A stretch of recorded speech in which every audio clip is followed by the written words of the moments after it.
So verse number 21, Marichir Dhamano Hamsa Suparno Bhujakottamah Hiranyanabha Sudabha Batmanabha Prajapati. So we will see the Namavali and the resonance of Guna related to that. So we can understand these Namas, how they are connected to the Gunas. Marichi. There was even a Maharishi by name Marichi. He was much more related to when Shiva was there, and then he was one of the Shivajnana Maharishi, who was also bringing the awareness of Shiva to Parvati. So Marichi was there. Now, what is the real meaning of Marichi from the Sanskrit understanding is ray of light. So Marichi is called as ray of light. Okay. So one who exposes, one who brings the ray of light. When we say light is considered to be the one which reduces the darkness. Am I right? So let us understand this principle. The darkness doesn't go anywhere. The darkness stays there. To reduce the darkness, you bring the light. So what does this resemble? This is the way that any ignorance is considered to be darkness. And the darkness need to be gone by the ray of light of jnana, which is given by the God. So the ray of light, here we are equating to the wisdom given by the God. Right? Now, that's one of the understanding by the name called Marichi. The other understanding for the name, the same name Marichi, is also that who helps us to control the indriyas, the sensory pleasures, and then help you to divert your mind towards the divinity. So this is another understanding for that. So that means he who helps to get rid of all the sensual pleasures. And then if you can divert your mind towards that divinity, then what you get is the divine sense. Right? So that one concentrated devotion is what we are talking about. Understand? Because when we talk about Marichi here, that who helps to get out from this sensory pleasures. Always the problem is our intellect is always getting into the reaction,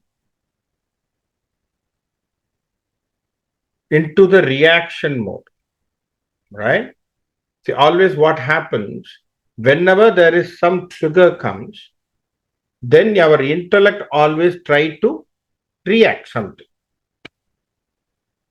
And we don't get into the problem or get into the real essence and then try to understand what is the problem or what is it. And then we respond to it. So probably the idea is we need to respond, not to react.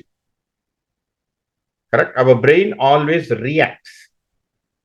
It doesn't respond. Responding is different from reacting. So this is where our mind is not being trained in such a way. Our intellect always jumps into something because it has been trapped with the sensory organ. So if you can take your intellect out from the sensory trigger and goes into much more deeper inside, and then it comes from there, that point of an intellect, then we say it is really the best intellect what has been given. Now, who says this? This is the term which is used in Bhagavad Gita. The term which is used by Krishna, this term is called Sthita Prajna. Sthita prajna means a person whose intellect is beyond the sensory perception or beyond the sensory triggers. Okay? Because usually our intellect is always getting into the trapped into the sensory trigger. You have to get your intellect out of the sensory triggers and then you react from that or you respond from that. So who can help you that? So Bhagavan, by his name, you can always try to get the sensory pleasures out and then you can get rid of this. So that is why it is called as Marichi. Marichi means ray of light. Marichi means knowledge. Marichi means who is giving you the concentration, the one point devotion, which can be given by him. So that is called Marichi. The next one is called Dhamanaha. Dhamanaha. Who is called Dhamanaha? One who controls, one who dispels, one who subdues everything. Okay, dispelling what? One who gets rid of all the suffering. One who can get rid of all the sufferings. That is called dispelling. Subdue. One who can subdue all your issues.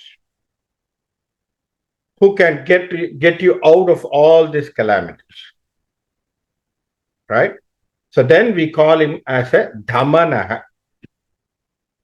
See, sometimes what happens, so beautifully said, one of the commentators says, Bhagavan, Chinmayananda says, so this is one of the commentators, Chinmayananda says, Bhagavan wants to subdue your ego.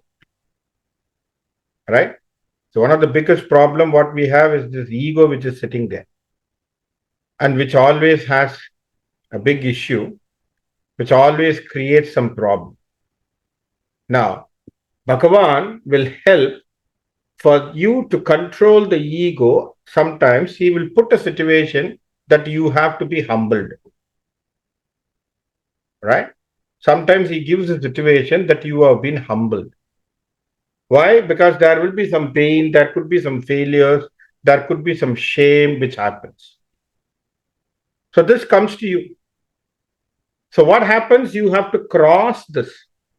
And then you have to understand this, how to humble yourself on this opportunity. Right? So that is why we say humbling is one of the nature what you get. So what happens? Your entire ego has been humbled. It has been put down. By who? By God. That's why we say he's a subduer. He can subdue your ego. He can bring you down to the ground level and he can make you that way of doing it. Okay, so that is called Dhamanaha. Why this is being done? Because this character is helpful for Bhagavan to subdue all the demons. Right? Understand that where Ravaneshwara was there with so much of power and so much of intellect and knowledge, when compared to, he was a person who knows all the three Vedas. He has chanted all three Vedas. He has gone and conquered Shiva. He has gone and he has sung Shama Vedam, all those things. Right? But what happened? When he came to, because he was thinking this human is nothing in front of him. This Rama is nothing in front of me. This human being is nothing, and all he is coming with a companion. Who is the companion? All these monkeys are his companion. Right? So he is not having that big opinion on him. He is thinking, oh, this guy is nothing, I can throw him off. So the first day battle itself,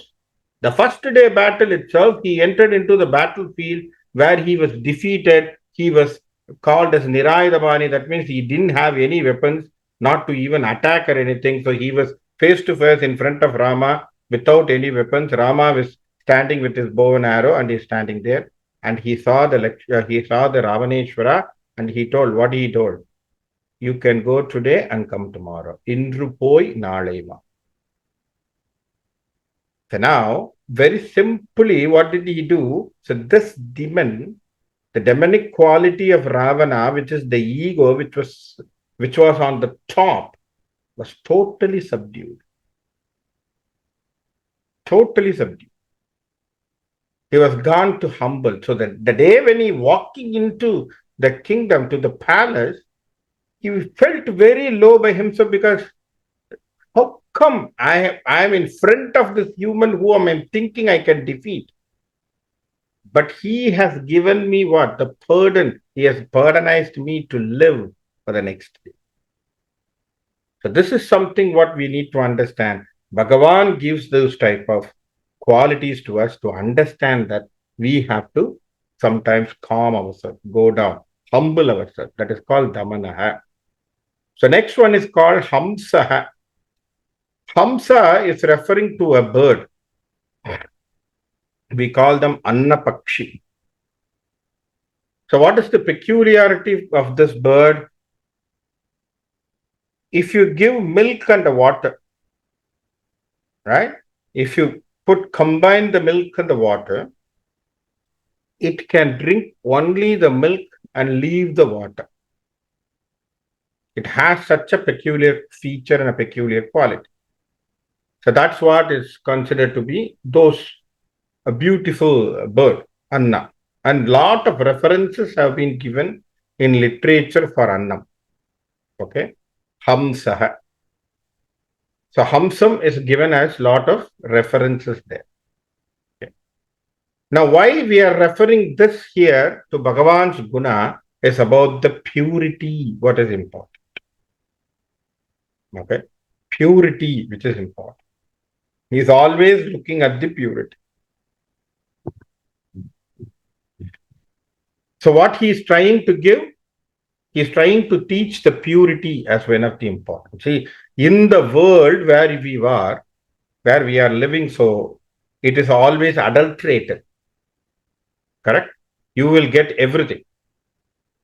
So you should be like Annapakshi, to take only what is necessary, what is needed for you, and then you have to leave those things which not necessary for it.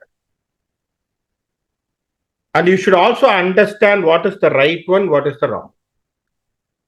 So you should have that discriminating knowledge. But this is very, very important. That's why we say Hamsa. The other understanding of Hamsaha is if you repeat the word Hamsaha, Hamsaha, Hamsaha, it will become a Soham, Soham, Soham, Soham. So what does Soham means? I am that, I am that, I am that, I am that, I am that. What is I am that? I am that is called Advaita philosophy. What is I am that? What you are thinking as the highest is nothing but I am. Right? The Supreme is no difference between me and the Supreme. I am the Supreme. Correct? If you just go into Shabarimala, if you enter to the Shabarimala on the 18th steps and if you go in, they have put on the top the beautiful sentence it is written. What is that? Tattvamasi. So what is Tattvamasi means? What you are thinking the high divine, it's that you. Tattvam asihi. So that is what they say. So it is called Soham. Soham means Advaitam. Right?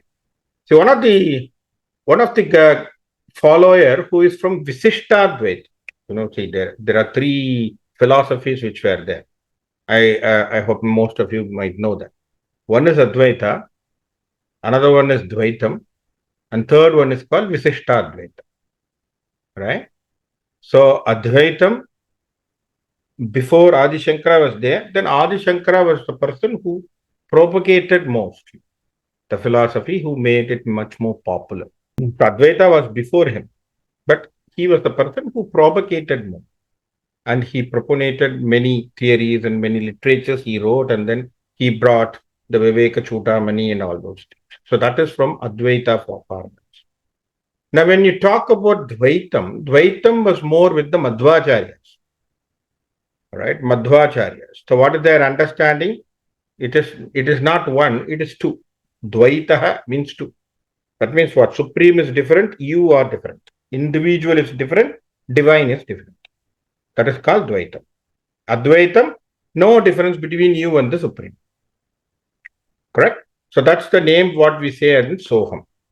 Now, what is the third one, which is called Visishtadvaitam?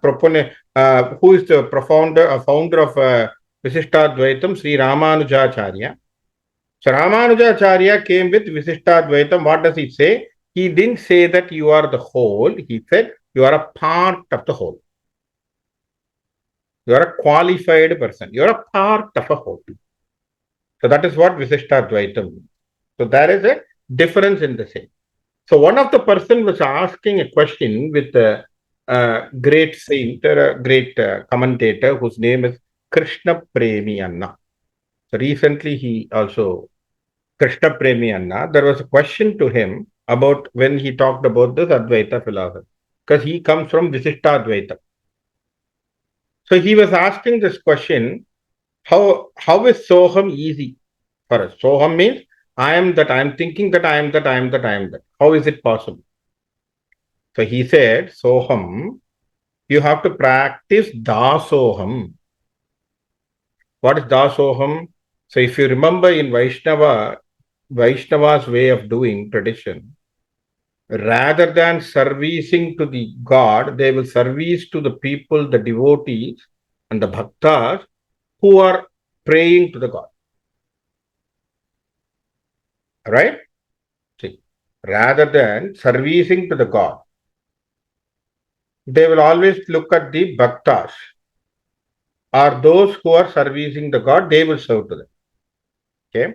There's a beautiful topic which was going on. The commentators, they were talking about among the four brothers in Ramayana, right? Rama, Lakshmana, Bharata, Shatrugna.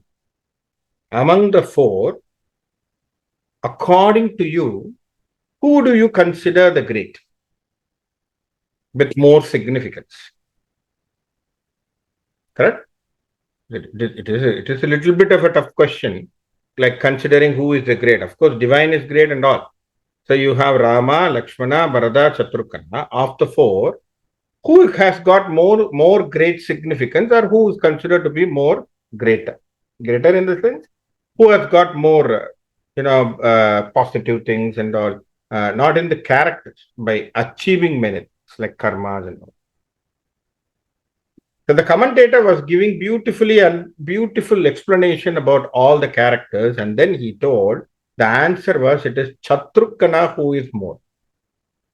And why it is considered to be more, he was giving from the Visishtadvaitam parlance. He is saying Rama is divine and Lakshmana was serving the Rama. Right? Lakshmana is serving Rama. That's okay. Rama is divine. Thinking Rama divine, Bharata took the Patuka of Rama and he was doing the puja for pujas and all. He is just considering his brother as ruling the Ayodhya and he is doing his service. Right? Now, why Shatrugna is greater? Because Shatrugna is servicing Bharata, who is thinking Rama as the divine. Now, what he did, he is trying to service the devotee who is serving the God.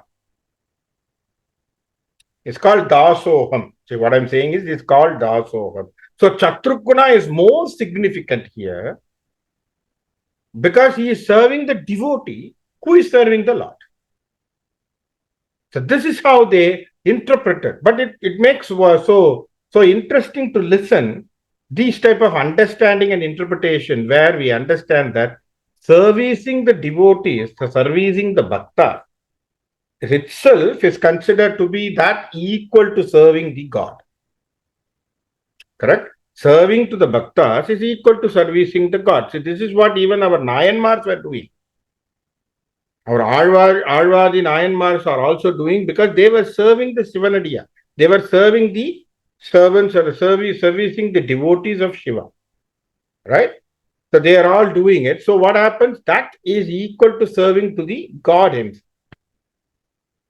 So this way, we can say that there is a relation. So Dasoham will lead you to Soham. So that is the understanding. Dasoham will lead you to Soham. So that's what they are interpreting here. So that's called as Hamsaha. Suparnaha. Suparnaha means, which is very, Suparnaha. Suparnaha means it's a wings, golden color wings. Okay, golden color wings.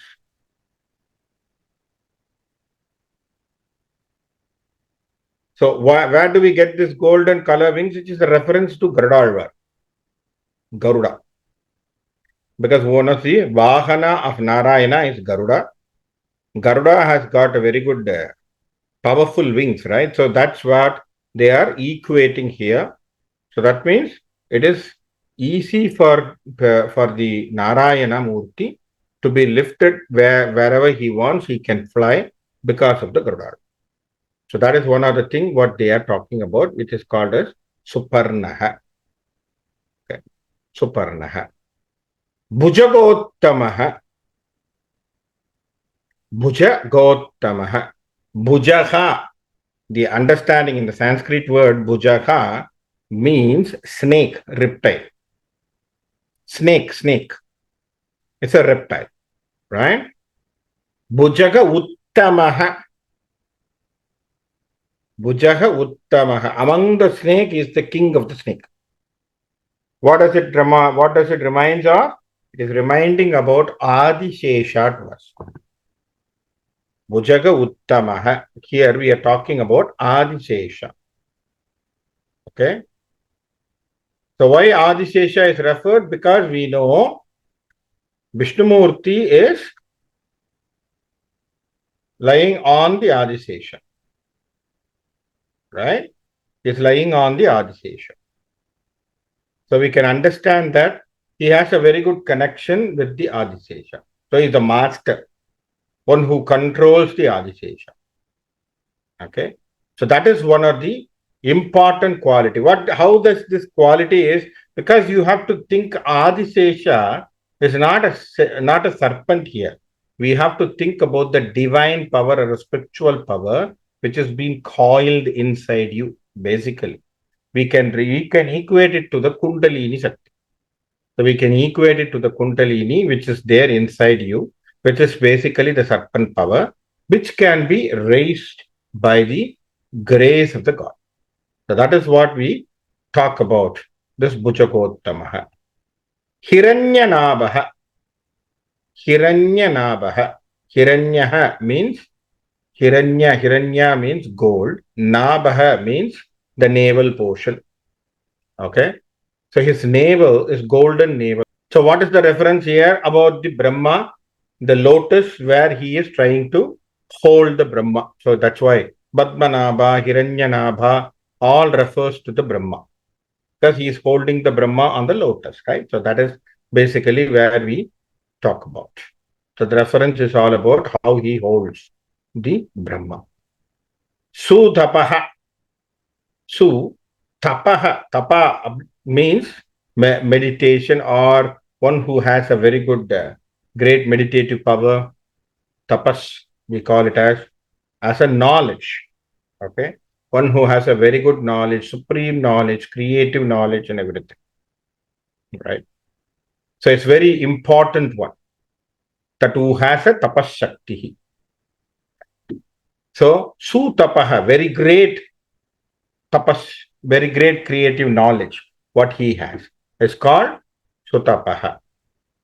The next one is Padmanabha. Already we have seen what is called Hiranyanabha. This is another name, what we are talking about, bearing the lotus, where we are trying to have the Vishnu, Brahma in this lotus. So it is called Padmanabha. Okay. So Padmanabha. So the Padmanabha signifies our connection, the naval connection and the birth. It signifies our birth cycle, what we are. Basically, that is what it is. Basically, when we talk about the lotus, and the connection is basically like your mother womb and umbilical cord. It is basically that we are connected. So we get the birth cycle. So we have to break the birth cycle before we get out of this cycle out of this, right? So you have to break this. So that is called Padmanabha. So one who can give you that knowledge. so that you can, with his help, you can break the cycle of birth and death.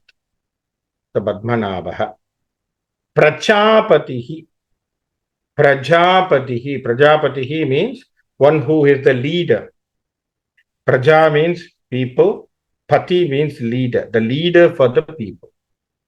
Okay, the leader for the people. So one he is Lord of all the beings. So this is how we understand that the gunas which are being there, which has been given to us. So it is always the way that we interpret these namas, and then we understand the namas and we reflect those namas in a different sense. So one of the beautiful way that the story which comes, which is also, I think so, it is also from Chinna Kata where Swami has given that. So one of the great artists, he can paint beautiful paintings and all. When Krishna was there in Mathura, he told, I can paint you. So Krishna told, okay, come and try painting. So he painted Krishna with all beautiful structure and all. And he told, I will do the final touch up and all. And then I will bring it tomorrow. The next day, when he went with the picture to Krishna, and when he showed to Krishna, it was totally different what was painted there and what the appearance of Krishna is that day. So then he told, okay, let me try again. Maybe something I have missed when I was giving a final touch. Maybe I will do it today, because today itself I will try to finish in the palace when you are there. So he was trying to draw the picture. After 2 hours, then he is trying to see the picture and seeing the Krishna. No match. Nothing equated. So he is getting a little bit surprised. Then he told, maybe today also I didn't have the mood. Maybe I will give few days and then I will come back with my painting brush and all the special painting brush and everything. I will try to do it. Okay. Then he started doing it again after third time. Still no success, because whatever he paints is totally different from what Krishna is. So he's not able to get that. So he got frustrated because he's considered to be one of the great painter. He's a good artist, but he's failing all the way. So what happened is he was so dejected and he was walking all the way, working all the way, all alone. He was wandering in the lakeside and he was thinking, why I'm not getting the paint for the Krishna and all. Then that time Narada came. So Sage Narada was wandering there and he saw this guy, and then he stopped over and then he asked him, what is the question? Why you're so dejected? He told, Narada Muni, see, this is the question, this is the problem. I am trying to paint Krishna exactly, but I'm not able to get him. Because what I'm painting and then at the end, when I'm comparing my paint to Krishna, it's totally different. Every feature is changed. What can I do? Narada told, you don't know about the Krishna's Mahima. The problem is he will change for every second. Every second his face changes, his body features changes, and everything changes. It is not easy to capture. I will give you a sukshma. You do like this so that you can conquer, so that it is easy for you to conquer Krishna. What is that? He whispered something and then Narada went. The next day, this guy came with a white cloth and he told, Krishna, now I am ready. I'm going to paint. Krishna was so eager. Oh, yeah? You want to paint like me? Yes, yes. Go ahead. I told, I have already painted him. You already painted me? Okay, let me see what it is. So he took the white cover and then he showed in front of Krishna. It's nothing but the mirror is shown in front of Krishna. He showed a mirror to Krishna and said, you look at it, there is nowhere we can paint you because it's only the mirror. You only reflect there. It is God. God only can be there. So no one can imitate God. No one can capture the features of the God. So God, your own reflection, you have to see. And then Krishna started laughing and then saying that the gunas of what we express, we reflect in the mirror is what you have to take. So this is the bimba, what you have to reflect. Why I'm saying is, this is how you equate with the Vishnu Sahasranamam gunas. So basically, we should be the mirror to receive the reflection of Krishna in us. And in each of the every namas, we reflect and resound his namas in a different gunas. And that we need to bring out. So this is why it is very important. That's why I told you even before, Parachara Bhattar gave the name for the commentary as Bhagavad Guna Tarpanam. So that is the name what he gave. That means it is the reflection. It is like a mirror reflecting the Bhagavad Guna. So this is the name what he gave. So that equates here to Vishnu Sahasranama also. Then we can understand this is how we get into the gunas of the divine. Okay, so with that, I just stop here.